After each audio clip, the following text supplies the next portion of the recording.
చేస్తుంటే ఆవిడ నడిచి వెడుతున్నప్పుడు ఆవిడ పాదములకు పెట్టుకున్న మంజీర ధ్వనులు కూడా వినపడతాయి. ఆడవారి పాదములకు పెట్టుకునేటటువంటి మంజీరములు లక్ష్మీత్వమునకు, లక్ష్మీదేవి యొక్క తత్వమునకు ప్రతీక. ఆమె లక్ష్మిగా ఇంట నడుస్తోంది అంటే ఆ ఇంట లోటు లేదు. ఆమె భర్తకి ఆయుర్దాయమునకు లోటు లేదు.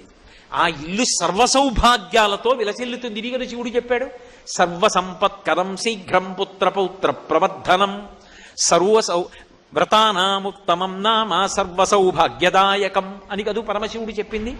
అపారమైన సౌభాగ్యం ఇస్తుంది, పుత్రపౌత్రాదులను వృద్ధి చేస్తుంది, ఐశ్వర్యాన్ని ఇస్తుంది. ఒక ఆడది ఒక కుటుంబాన్నంతటినీ ఎలా వృద్ధిలోకి తీసుకురాగలదో చెప్పగలిగిన వ్రతం.